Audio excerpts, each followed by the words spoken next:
All right, well, the 15-minute time limit on this program cut us off last time when we were talking about this beautiful structure, but this isn't art. No, it's architectural and it's purpose. It's So there function. are lead pipes here And below. and here. So some of the pipes go in and some of the pipes go out. And the pipes go out into the country where there's pure, fresh water, and the water gets piped into the city. Right. And so the Romans invented plumbing, They did. and they invented running water. Yep. And how did they use it? So they used, a lot of it was used for baths. The bathhouses were very popular in Rome. When we think of bath, we tend to think of like personal bathtub, bathroom. These were more like Thermopolis. I hope you're all from Wyoming, but Thermopolis is a town in Wyoming that has hot springs. They were public baths. They were public baths, so there would be a pool and a caldarium, which is like a hot tub, and so you would go and you would wipe yourself down with oils and scrape the oil off, and you would soak and socialize, and it was, so there were a lot of them. A lot of the plumbing was for the bathhouses. And then there were public fountains for poorer people. There was public fountains. You went down. There were lots of apartment houses in Rome. Correct. Rome had many very modern type apartment buildings for poorer people, but they didn't. Though the apartments didn't have running water, you had to go down to the public fountain and get your water there. And then they also had sewers. Correct. The Cloaca Maxima, the great sewer of Rome, Yes. and it all flowed out Out of town. Yeah, and so we don't see running water or this kind of sophistication in terms of sanitation and stuff like that really until the late 19th century. Right. I think there were some in Versailles. The great palaces had some, but they were used more just for fountains, not for cleanliness. One of the interesting things that happens in history is because the Romans persecuted the Christians, when they took over, they ended up hating all things Roman, and one of the things that they ended up hating was baths. Because it was decadent. It's about pleasure. Soaking in a hot tub. And you got naked. Yeah. But like hot tubs are pleasurable. Right. They're there for the pleasures of the flesh. And so for a long time in Western European culture, bathing was considered to be evil and bad for you. Yes. And so we don't really see this kind of sanitation again for a couple of thousand years. Yeah, invented the plumbing. This is the Colosseum. And you spelled Colosseum wrong, unfortunately. Oh, wow, yeah. It was a little... Every modern sporting arena is based on this. Yep. How they moved the people in and out through the archways, how the seating worked, how they even had, now the fad in modern stadiums is that it's open to the sky, but you can open and close the roof.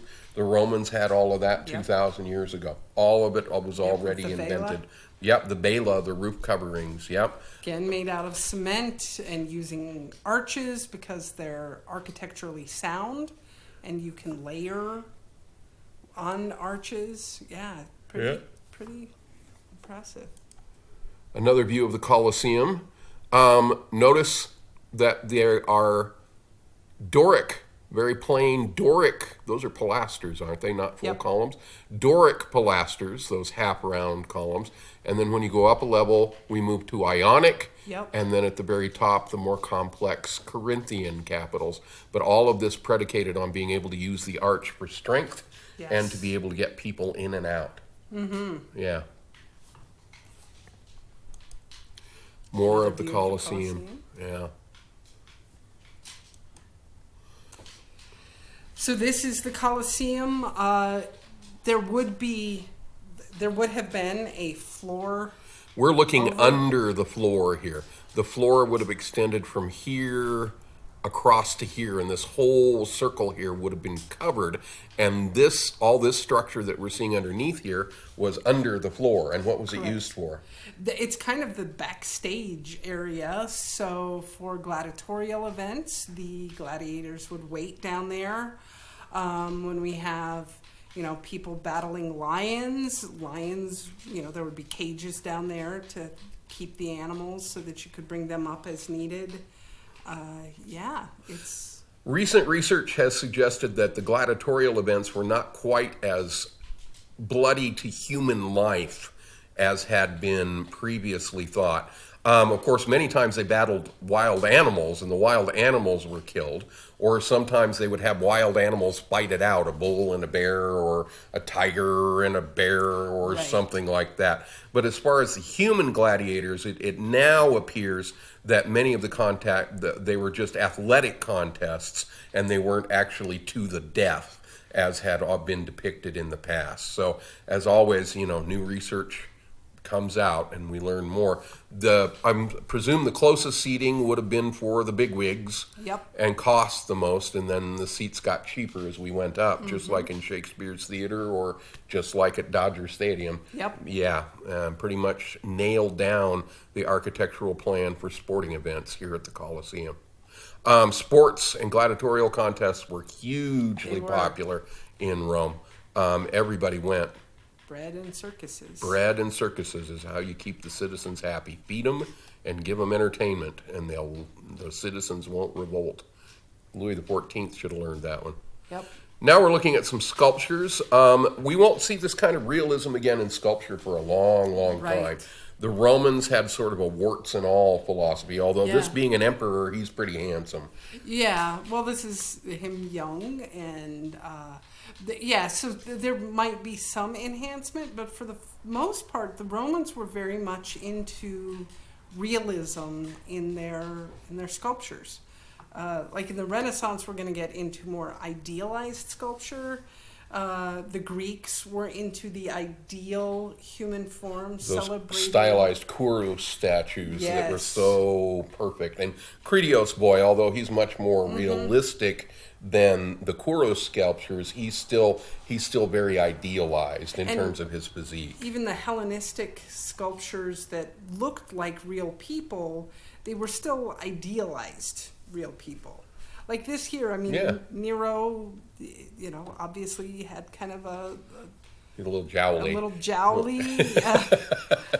The chin is not as pronounced as could be. Whoops, hold on. Incidentally, just going back to Caligula for a second, it also appears that Caligula's reign, he was notorious throughout the centuries for being decadent and killing people and being crazy. It appears now that may have been a lot of that was made up to smear his emperorship by rival families who came later. So this is in the era of the great emperors at the height of Rome. Caligula and Nero and Hadrian. He's looking pretty emperor-like. Yeah. There you go. Vespasian, look, he's, he looks like a person. Yeah, it's a real guy. Very idealized. Right, he's got a bald head, he's got some wrinkles, he looks like he really looked, we think, as opposed to that idealized Greek statue. Yeah. Again, it won't be until the Renaissance that we start to see this. After the Roman era, we're going to be looking at things that are in the Byzantine and Middle Ages periods. Things are very flat. People don't look like people. No. People look like paper dolls. Yep. Yeah. A Roman woman, I imagine an emperor's wife or some prominent Roman woman. And this is is this displayed in a Roman fashion? It is. It is. Okay. So a lot of times there would be a line of these down the hallway, either busts on a base or the herms that we saw in the Getty videos, and then we've got some more herms coming out. So this, I think, as I remember how Roman houses work, this is probably the first thing that you would see coming into a person's house is all their impressive ancestors, and sort of agree. If you were just invited into the very basic level of the house, like the waiting room where more public things was done, it would be typical to have your mighty ancestors Sometimes. there to impress people. Yeah, and then sometimes along those, the area that we saw in the Getty where there was the colonnade and the Right. courtyard, sometimes in those hallway areas, you would have a whole line of your family, Right. kind of like how people, put pictures of the family Sure. in the stairwell In or the in stairwell. the hallway Right. and stuff like that. Pretty stylized here with Constantine. Yeah, this one's a little more stylized. This is later. Whoops. Oh! What the? Herms. So these are 3 examples of Herms. The Getty doesn't show you these. They don't put those in their courtyard for some reason. No, and a lot of later Herms were altered somewhat. Yeah, because they were offended by the guy's junk hanging out. Correct. Yeah, Because it's interesting, so these are, instead of just the bust on a stand, it's, they're sculpted into the rectangular plinth. And for the Romans, it was basically, the parts that we care about. We don't care so much what Grandpa's chest looked like, but if you're going to have yourself preserved for posterity, as it were, you want your face and there you go. the other Legendarily, parts. the Roman warriors fought naked so that the enemy would be intimidated by the size of their manhood. Yes. So it They was were a big deal. The Romans were very proud of Yeah. their genitalia. Yeah, yeah. There were many things in Roman There's not art really, yeah. that celebrate male genitalia. At There cockatrices. were cockatrices, which were like these enormous wind chimes with winged penises. I don't know why the penises have wings on them, but they do. You'd think they would have done a little bit of enhancement here. Well, but we're also going with like realistic depictions. Grandpa looks a little... Anyway, Well- so this is a peristyle from Rome. So this would be in one of the courtyard areas. The peristyle is the colonnade, the hallway, and this is a mural. This is Venus, a it painting. appears. This is Venus. Yeah. And so this would be... This- and then we'll see in the Renaissance that we get into Where these kinds of- Botticelli Venuses Yeah. and stuff are very much Yeah. copies of this sort of thing, yeah. And that's it. it Well, for this slideshow. hope you got something out of the slideshow. We sort of enjoyed doing it for you. I wanted to add some more content of me rather than just stuff I find on the internet. So let me know how it worked for you, and we'll see you next time. Thanks.